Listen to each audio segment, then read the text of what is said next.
Concernant la première partie, le diagnostic, sur le sujet de savoir où sont passés les votes blancs.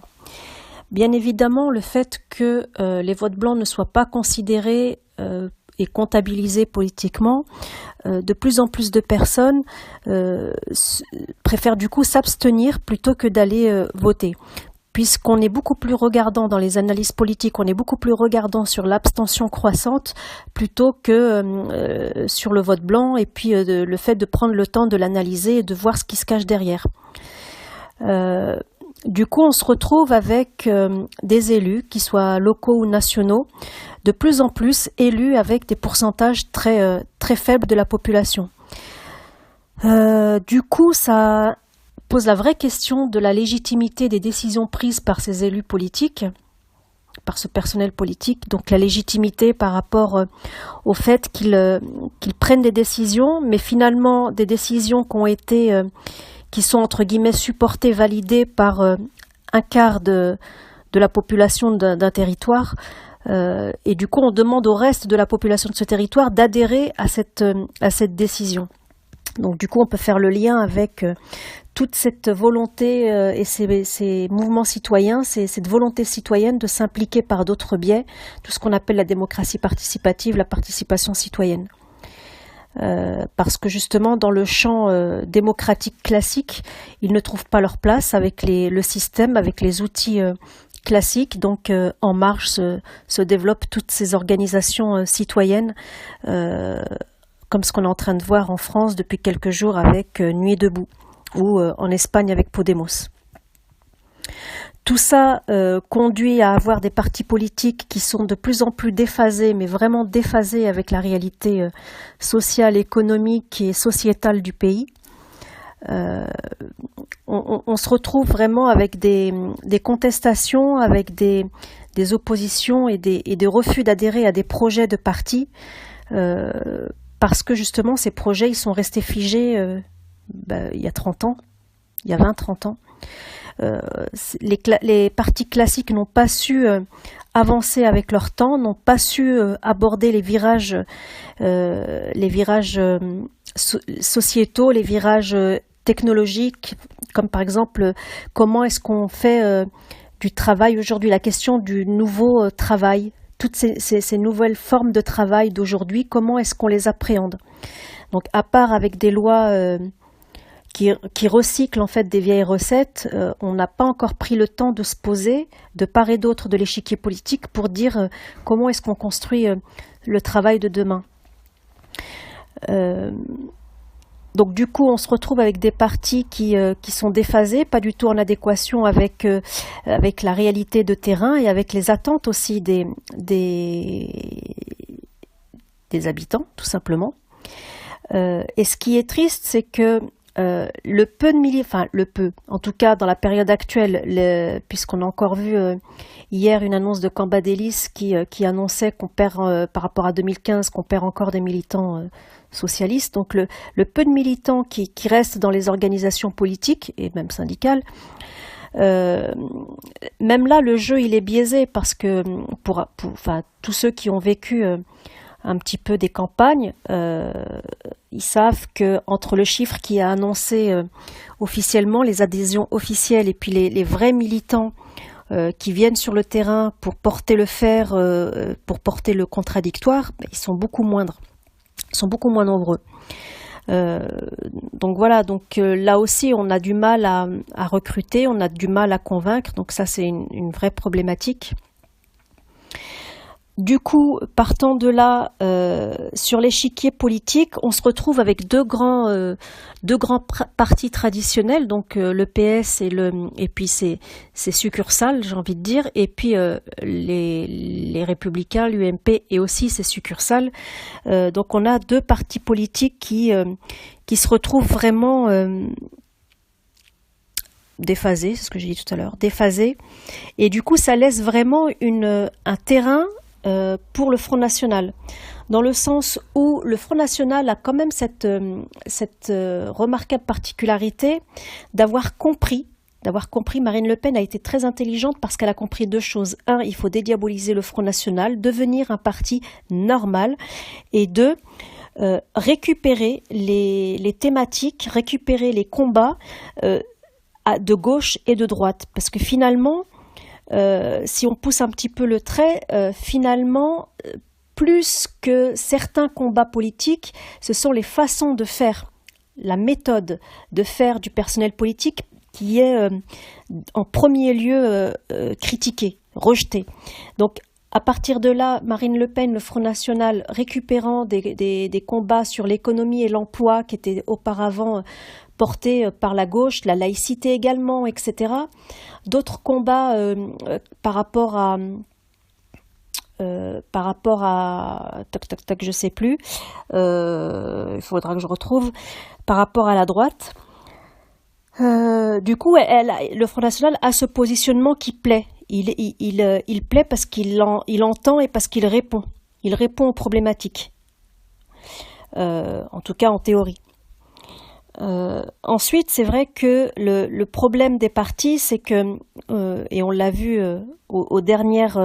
sur les 3 dernières présidentielles, entre Chirac qui avait compris la cassure, Sarkozy qui avait compris la France qui se lève tôt et qu'il fallait travailler beaucoup pour gagner beaucoup, et puis Hollande qui voulait réenchanter. Alors moi je veux bien, mais le rêve c'est du marketing, c'est de la publicité, et même si c'est une méthode politique qui a des siècles, cette façon de faire, cette manipulation cosmétique, cette manipulation de communication, les gens ne sont plus dupes, les habitants ne sont plus dupes, et ils ne veulent pas qu'on leur vende du rêve, ou en tout cas si on leur vend un petit peu de rêve, très rapidement on va attendre du personnel politique qu'il règle nos problèmes. C'est beaucoup mieux de régler les problèmes des gens, au plus près des gens. Moi j'aurais voulu entendre par exemple en 2012, tout de suite après mon ennemi c'est la finance, et à la rigueur il n'était même pas obligé de le dire, surtout quand on voit ce que c'est devenu avec toute l'histoire là des Panama Papers depuis quelques jours. J'aurais préféré entendre, j'ai entendu français, j'ai entendu vos problèmes de surcoût de facturation des banques, et on va encadrer tout ça. Ça, c'est une vraie problématique. Et là, en termes de pouvoir d'achat, quand arrive à la fin de l'année votre décompte de vos frais bancaires, ça fait mal. J'aurais voulu entendre français, j'ai des solutions pour améliorer un certain nombre de coûts, en tout cas réduire un certain nombre de coûts, un certain nombre de vos factures. Voilà. Donc ça, ce sont des réalités. Concernant l'excuse facile des déficits publics, alors en perspective par rapport à l'Europe, et puis du coup ça permet aussi de faire le lien avec l'euroscepticisme, c'est-à-dire que là on a des habitants, des Français de plus en plus désabusés et ultra méfiants à l'égard de l'Europe, parce que justement très loin, très dans la posture, très dans la communication, avec des choses qui se décident en cabinet de façon très non transparente finalement. Et du coup, quand arrive l'injonction de Bruxelles de réduire des déficits publics, alors on ne sait pas trop pourquoi, comment, puisque jusqu'à présent l'État avait toujours réussi à vivre avec des déficits, et au contraire c'était plutôt un cercle vertueux, dans le sens où on dépensait, quitte à creuser les déficits publics, on dépensait pour de l'investissement qui créait de la richesse, de l'emploi, etc. et de la valeur. Et là, l'injonction de Bruxelles nous dit tout d'un coup, et puis tous ces instances finalement pas si démocratiques que ça, avec tout leur système de notation internationale, tout d'un coup on devient des notes catastrophe de A++, on passe à A+, et puis finalement attention de ne pas tomber à B, et à partir de là les déficits publics c'est devenu finalement l'ennemi numéro 1 de l'État et des pouvoirs publics. Donc pour moi ça c'est vraiment une excuse facile. Je reviens un moment quand même sur la communication, parce que autant c'est dans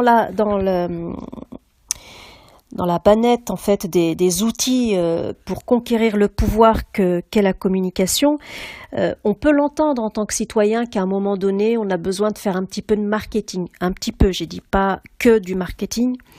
Mais le problème, en plus d'avoir que du marketing, c'est, et du coup derrière de la manipulation médiatique, c'est le fait que même dans la gestion quotidienne du pouvoir, de la relation entre l'élu et puis l'habitant, la communication, elle est à sens unique.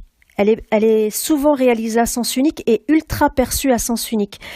Très clairement, on a tous entendu, ou on entend encore des élus dire mais pourtant je leur ai tout expliqué, mais ils n'ont rien compris. Qu'est-ce que tu veux que j'y fasse ? Si tu as tout expliqué et qu'ils n'ont rien compris, peut-être qu'il faut se poser la question de pourquoi ils n'ont pas compris. Peut-être que c'est nous, personnel politique, qui n'avons pas été au niveau. Peut-être que c'est nous qui devons mieux expliquer, on a mal expliqué. Et très, très souvent, il suffit là aussi d'assister à quelques réunions publiques. L'élu, généralement, hein, je généralise, l'élu, il adore se mettre dans une posture de supériorité, d'arrogance, en utilisant des mots techniques, technocrates. Limite, ça renvoie le message de, vous voyez, moi j'utilise des mots savants. Donc je suis supérieur à vous, donc j'ai la capacité à décider pour vous, je dois décider pour vous. Vous comprenez bien, j'utilise moi un jargon technique et d'expert que vous n'avez pas. Donc là aussi, il y a un vrai travail de mise à niveau des élus à l'égard des habitants. Tout ça, ça mène à un constat, celui que on a de plus en plus d'habitants qui se retirent en fait de la sphère, n'ont plus d'intérêt pour la sphère publique. Alors ça, on connaissait déjà les habitants. Alors généralement, c'était à un certain moment plutôt les catégories très très basses, les ouvriers qui avaient peu d'entrain, peu d'appétence pour la chose publique. Et là, le fait, à mon avis, nouveau ces dernières années, c'est que ce sont des citoyens éduqués. Ce sont des citoyens conscientisés qui se mettent en marge du système organisé tel qu'il est aujourd'hui. Et en parallèle, alors l'avantage d'avoir des habitants de plus en plus éduqués, de plus en plus sensibilisés et conscientisés, ça donne aussi à ces derniers la possibilité de s'organiser différemment, de s'organiser en parallèle, en marge. Alors après, maintenant, l'enjeu, ça va être de comment est-ce qu'on transforme ces alternatives. Donc c'est toute la question de la participation citoyenne. Est-ce que on s'organise en dehors des partis, mais pour en faire quoi ? Pour discuter, pour débattre, ça c'est une certitude, mais est-ce que du coup la question c'est est-ce que du coup on prend aussi le pouvoir ? Comme en Espagne avec les Podemos. Voilà. Donc il y a toute cette question-là autour de ça. Ensuite, sur la partie 2, les propositions. On a été... alors là, je ne saurais pas dire depuis quand, mais en tout cas, les discours politiques ont souvent été des discours biaisés. Des discours qui traduisent qu'une partie de la réalité, qui en cache une autre pour X raisons, des fois parce que secret d'État, et ça on est tous en capacité de l'entendre et de le comprendre, mais des fois pour des actes, pour des raisons beaucoup moins nobles. Et là, ce qui manque, c'est vraiment d'avoir des discours de vérité, parce que quand on a des échanges avec les habitants et qu'on leur dit, oui, certes, on a pris cette décision, vous n'êtes pas d'accord, mais moi je vais vous expliquer, on va vous expliquer. C'est bien le « on », parce que le « je », c'est pas terrible. On va vous expliquer pourquoi. Franchement, les 3/4 du temps, les personnes finissent par nous dire « bah oui, c'est vrai, finalement, vous avez raison ». Mais c'est tout simplement par rapport au point d'avant. C'est la même chose, c'est-à-dire qu'il faut arrêter d'être dans une condescendance et une arrogance à l'égard de ses concitoyens. Finalement, nous, on a un mandat qui nous est donné par eux. Donc c'est eux qui nous font confiance, donc c'est à nous d'honorer finalement cette confiance. S'il y en a qui devraient être condescendants à notre égard, c'est bien ceux qui nous mandatent. Et là, c'est vraiment le schmilblick à l'envers. Donc avoir un discours de vérité, être en capacité de dire les choses, même quand elles plaisent pas aux habitants, parce qu'ils sont en capacité de les entendre et de les recevoir. Après, on aura toujours les quelques-uns qui, pour des raisons de posture ou qu'on appelle ça, de dogme, vont, de toute façon, quoi que vous disiez, vont être opposants. Mais c'est vraiment pas la majorité. Donc, avoir un discours de vérité, dire les choses, expliquer les choses. Et puis, bien évidemment, tout de suite derrière, poser les actes. Parce que dire des choses, apporter des discours, des paroles et ne pas le prouver, ça marche une fois, mais ça marchera pas deux. Ça marchera pas deux. Très clairement, donc j'avais déjà dit l'autre fois qu'à l'occasion des dialogues herbinois, quand on avait remis les choses à plat, ce qui nous a été beaucoup reproché, entre autres, c'est vous faites beaucoup de blabla. La démocratie participative, c'est beaucoup de blabla, et c'est ça que vous allez encore nous faire. La preuve, quand on avait les CCQ, les conseils consultatifs de quartier, vous nous réunissiez, mais finalement, on n'a rien fait avec vous. Et puis là, depuis 2 ans, au fur et à mesure, alors ça a été des petites preuves, des petites démonstrations, et puis certaines un peu plus importantes, par exemple sur le PADD et le Plume, des petites preuves qu'on a posées, des petits cailloux qu'on a semés, et je pense qu'on commence à récolter quelques petits fruits, soyons modestes, quelques petits fruits, voilà. Donc la démocratie participative, il faut la faire pour de vrai, faire avec les habitants, il faut le faire pour de vrai en posant des actes, en étant concret, en étant positif, en disant la vérité, en disant même les choses qui fâchent, et en étant sincère. Et la sincérité, même si certains personnels politiques l'analysent comme une faiblesse, moi je reste persuadée que c'est une force. Même si ça ne paye pas tout de suite, parce que vous allez vous confronter justement à tout ce personnel politique qui vous entoure, qui ne comprennent pas votre façon de faire dans la sincérité. En tout cas, les habitants, eux, ils le remarquent et ils trouvent ça plutôt bien. Donc finalement, en tant qu'élu, qui que l'on soit en tant qu'élu, la première de nos préoccupations, c'est peut-être quand même le retour de ceux qui nous ont mandatés, de nos habitants, plus que du personnel politique, nos collègues. En tout cas, c'est ma perception des choses. Donc voilà, être sincère dans ses propositions, ne pas avoir de langue de bois, ne pas promettre l'intenable, et puis ne pas vouloir faire de la politique politicienne coûte que coûte, juste pour montrer là aussi, pour être dans une posture de dire, moi voilà, je suis un élu, je suis un homme, je suis une femme politique, donc je me dois d'être dans la politique politicienne, je me dois d'être dans les réunions de cabinet où tout se décide à 2 ou 3, non, je pense que ça c'est fini. Je pense que maintenant les habitants ils trouvent ça beaucoup plus honorable, beaucoup plus noble, des élus qui ont la patience, qui ont le courage de venir, de se confronter, d'accepter la contradiction et finalement, pour l'avoir testé plusieurs fois, dire franchement, excusez-moi, j'ai pas compris, ou bien de dire franchement, là, je me suis trompée, je le reconnais, mais je ne sais pas tout sur tout. Et franchement, ça c'est apprécié.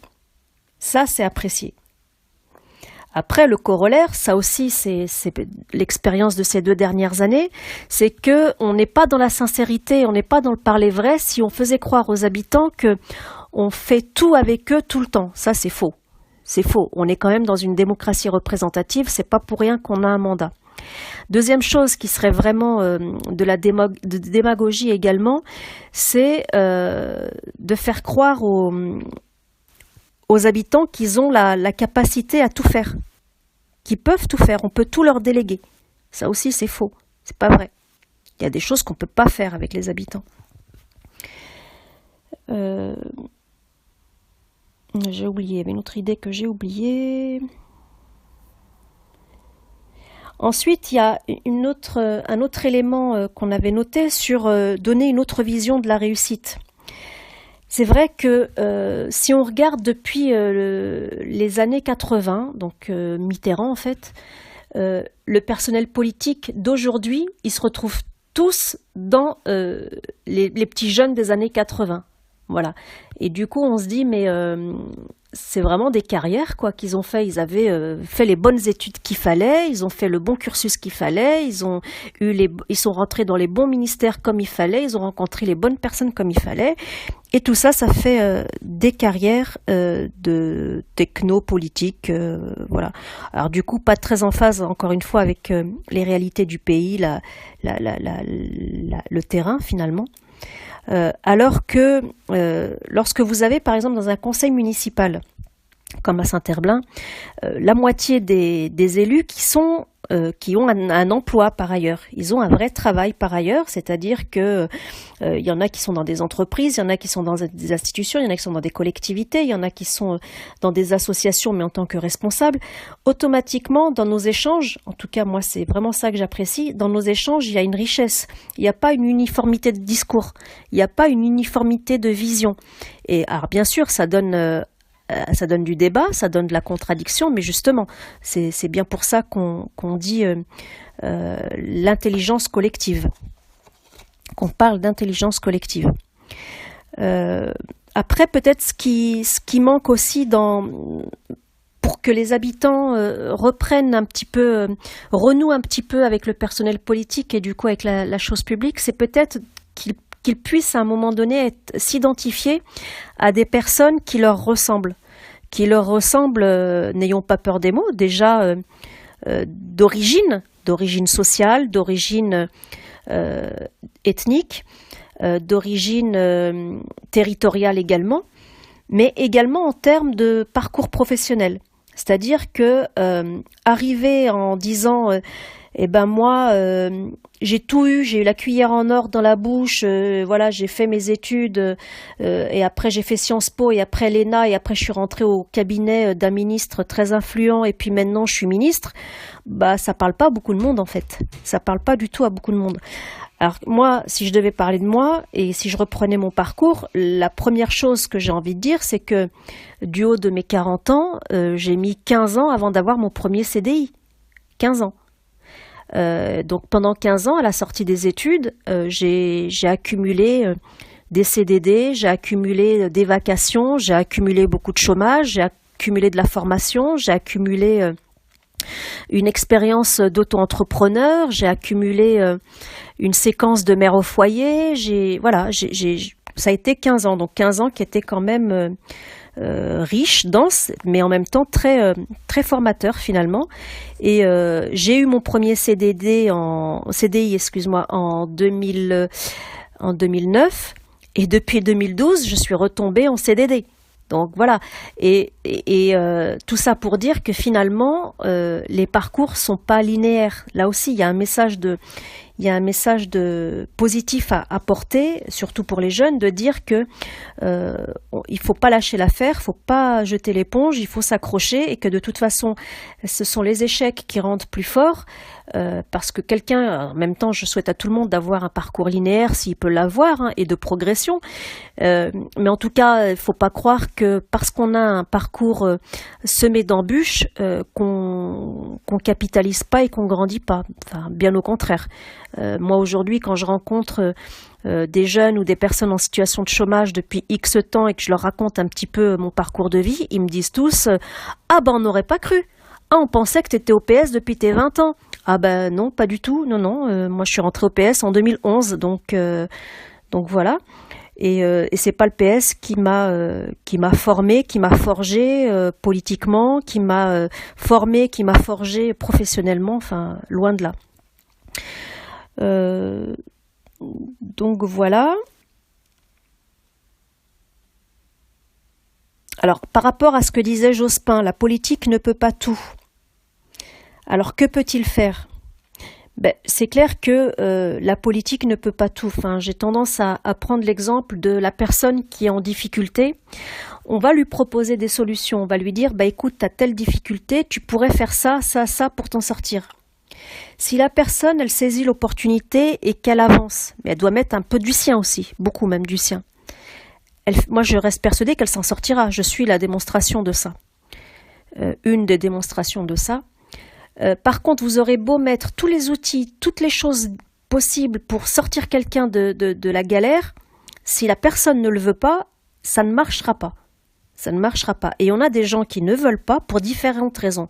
Et là aussi, il ne faut pas se leurrer. Alors peut-être qu'il faut le dire avec des rondeurs et prendre un peu les formes, tu verras. Mais il y a des gens qui se complaisent dans leur situation parce que finalement, beaucoup plus gagnante. Et on en connaît tous autour de nous. En tout cas, moi, j'en connais qui, franchement, ne cherchent pas nécessairement un emploi. Parce qu'à côté... c'est une réalité, hein, je suis pas Marine Le Pen, c'est une réalité, parce qu'à côté, en cumulant un certain nombre de choses, et puis un petit peu de travail au black sur lequel ils ne seront pas imposés, la vie est plus douce. Et ça, je peux le comprendre. Après, ce que je comprends pas, c'est comment est-ce que notre système, il continue à rouler comme ça, à fonctionner comme ça, et ne pas prendre le problème par ce bout-là, et en se disant, si les gens en arrivent à se mettre dans ces situations-là et à ne pas jouer le jeu de la solidarité, c'est qu'ils seraient en danger s'ils le faisaient, ce jeu de la solidarité. Donc qu'est-ce qu'il faudrait faire pour pas qu'ils soient en danger? Donc voilà, il y a quelque chose autour de ça. La politique ne peut pas tout, il faut de la volonté de la part des personnes, et en même temps un système à re-questionner. Sur l'envie d'avoir envie. Alors, l'envie d'avoir envie. Être fier d'être français. Être fier d'être français, ça c'est une certitude. C'est une certitude parce que finalement, c'est le seul moule par lequel je suis passée. Celui de la France, celui de la République française. La France, c'est l'histoire de France, c'est les valeurs de la France, c'est les intérêts aussi de la France, c'est l'engagement pour la France. Donc voilà, j'ai pas. Faudrait peut-être développer ça, mais il faudrait peut-être même que j'y réfléchisse un peu plus. La fierté, elle est là, sinon je me serais pas engagée avant dans le milieu associatif à aider ceux que je pensais encore plus en galère que moi. Et puis maintenant, être élu de la République. À partir du moment où vous franchissez ce cap de dire je veux représenter la République, c'est clair que ça passe par une certaine fierté.